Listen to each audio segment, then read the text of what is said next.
Hello guys and welcome back to the channel. So what a freaking exciting day. And I'm sure you have seen Rocket Lab has closed a major contract, and this completely changes Rocket Lab, completely changes the thesis, and nobody's really talking about it except for Finance YouTube and FinTwit. It's very interesting. So please make sure you're subscribed and let's get to the video, because I'm going to show you how this really changes the game for Rocket Lab. So I have to tell you a story. This morning I woke up to be on Palantir Weekly, and I woke up super early, 4:30, and I open my Twitter and I see that Francisco Ramirez, by the way, thank you so much, he writes me, "Wake up, we got the biggest contract." And I'm like, what the F is this? Okay, so I just answered him,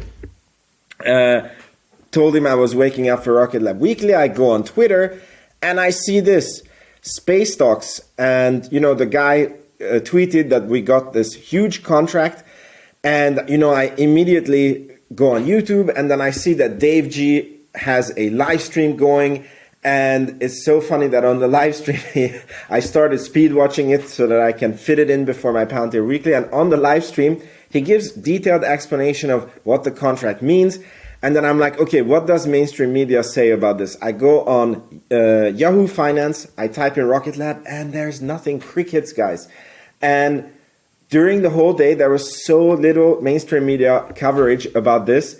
And by the time mainstream media started covering this, we had detailed tweets about what this contract means. It was, I believe, first broken on Twitter by maybe this guy.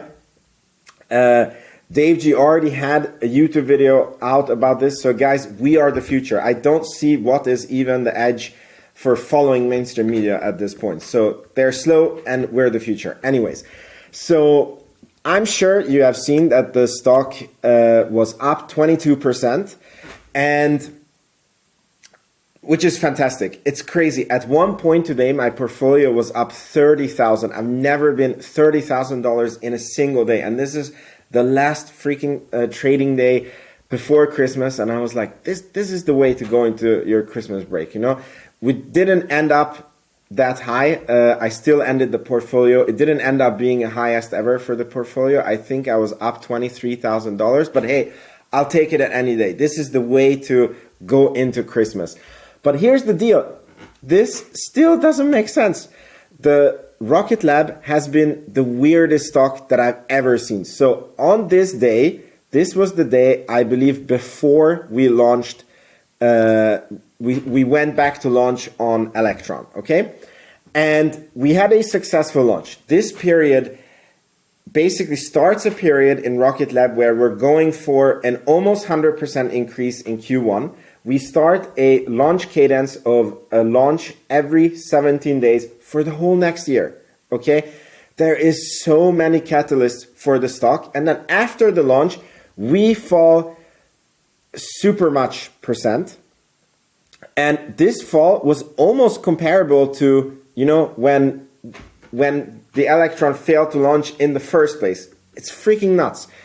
And then the stock was floundering and going down while the market was going up. And now there's this insanely good news. And I still have to break it to you how insanely good this news is. And we are basically not over the point where we were before we went back to launching. And when we went back to launching, we didn't have this contract. We didn't know that this was happening. So if you ask me, this is again not financial advice, but the stock is dirt cheap, still dirt cheap, and it doesn't make any sense where the stock is, okay? But let's go into what the F is this contract and what does it mean for us as shareholders. So how there was, so when mainstream media covered this, it was even like badly covered and you didn't get the data. So this is the source of the news. Rocket Lab filed an 8K form, and I had to Google what is an 8K. So an 8K you file when there is a material change in the company that is beneficial for the shareholders to know. And you can see that basically the CFO filed this because this was such a big change in the company that the shareholders had to know about it. And the whole thing is this few lines. So what's important here is that they signed a contract with a United States government customer, so they're not even disclosing who the customer is, to design, manufacture, deliver, and operate 18 space vehicles.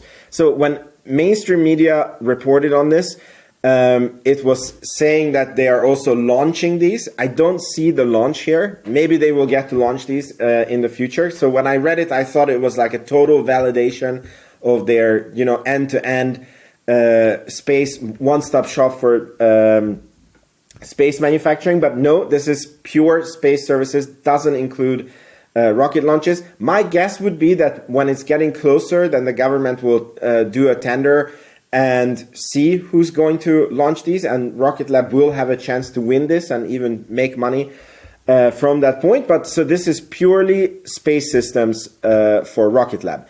So the contract has a total value of $515 million, and this basically doubles the backlog of Rocket Lab. This is how insane it is. This one contract doubles the freaking backlog of the whole company, which includes a base amount of $489 million and incentives and options totaling $26 million. The work under agreement will begin immediately. And I basically, because we're at the tail end of Q4, so I'm like, okay, I think they mean it will begin in Q1. That's how I understand it in any case. So it will begin immediately with the delivery of the space vehicles to the customer for launch slated to 2027. So again, here, another question mark. So if we say that it starts at 2024, then you have 2024, 2025, 2026. And is it the beginning of 2027 or the end of 27? Because then it's a fourth year. And again, mainstream media was reporting that it's a 3-year contract. I don't know if it's a 3-year contract. It could be a 4-year contract if there is delays. And then after this, they will have to operate the satellites through to 2030, and they have an option that the contract can be renewed to operate these satellites up to 2033. And then they are saying that the agreement contains the customary default and termination provisions, and either party may terminate the agreement for convenience at any time as provided in the agreement. So this was the whole announcement, okay? So now I'm going to show you how insane this is. So here I have a little presentation for you guys. Let me see if it's going to work, and let me make me very small. So let's put this contract into numbers. So let's be pessimistic and let's say that the contract value is 489 million. So that's the part that is without incentives and bonuses up to 2027. It might be that I misunderstood, and part of the 489 million is also needed until 2030 to operate the satellites. It wasn't fully clear for me. So I'm just going to take this number and say that this is up to 2027. So if you divide this into a 4-year period, then it's $122 million per year or $30 million per quarter. So if the gross margin on these products is 35%, and I know that they're aiming for 50%, I believe. I know that on the rockets they're aiming for 50%. And here, because they're manufacturing the same, so it's 18 of the same vehicles. So in my logic, it would be easy to reach a much higher gross margin. I know that the worst gross margin that they have is the Solero on solar panels, which is 30%. And Adam Spice was talking about that maybe they can overdo that. So I feel that this is pretty pessimistically calculated. So I'm counting with a 35% gross margin, and that would be a gross margin of 10 million per quarter.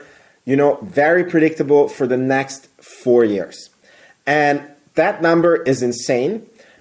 And I'm going to go into why. So this is a 50% increase in revenue immediately per quarter.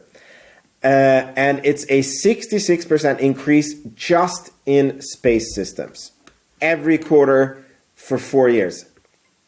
Freaking nuts. I'm trying to not get demonetized here. So I have a Rocket Lab valuation somewhere. My God, I'm showing you my computer. Here it is.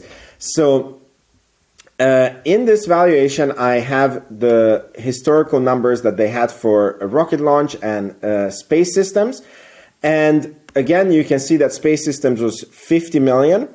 And so they're going to have an increase here by 30 million per quarter. And you can see that was their total production in 2023. So this is insane. So where this contract is even more insane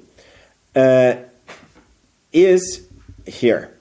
So if you take a look at their financial statements, you can see that in 2023, in the first 9 months, they burned $101 million.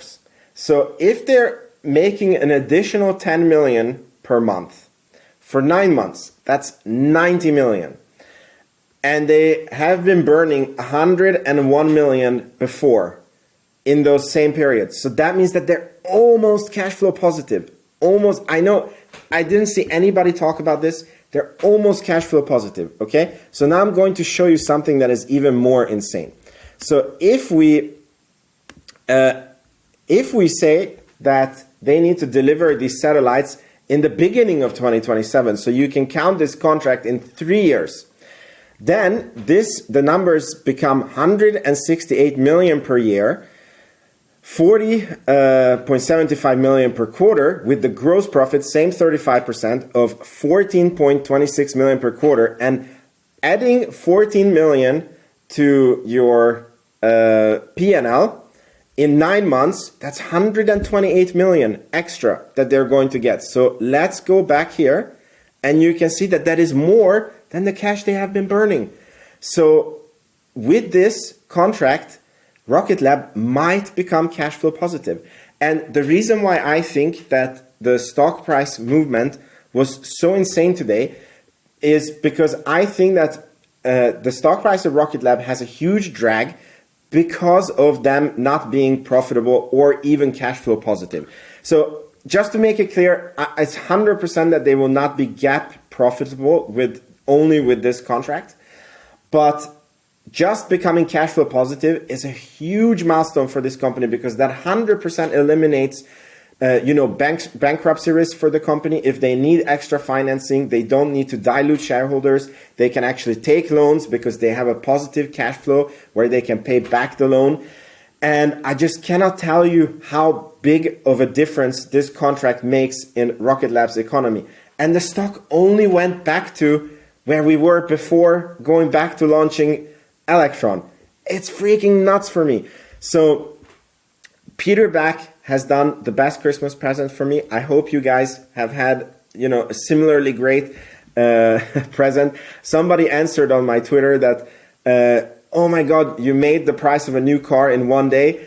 And I'm also very happy because I made a bicycle. So I obviously hope that you guys made more than a bicycle. And if you ask me, my Rocket Lab position is fully filled. But if it wasn't fully filled, I think that we are still very much in the buying territory. And this really, really profoundly changes Rocket Lab stock. So if you enjoyed this video, please make sure you're subscribed. And if you want to support the channel and you feel that you got value out of this, please check out my Patreon, which currently has nothing on it, but I'm going to upload all the companies that I follow and their valuations and the different theses. And there's going to be lots of other stuff that is coming. So it's definitely going to be value for the money, but not currently. So if you currently go there, it's like you're buying me a coffee every month. And obviously, I really appreciate it. It makes me be more enthusiastic about the channel. And yeah, so please make sure you check it out. Otherwise, I'll see you in the next video. Have a very Merry Christmas. And again, this is insanely great news. And I think nobody has really stated how great this news is. So thank you so much and see you in the next video. Ciao, ciao.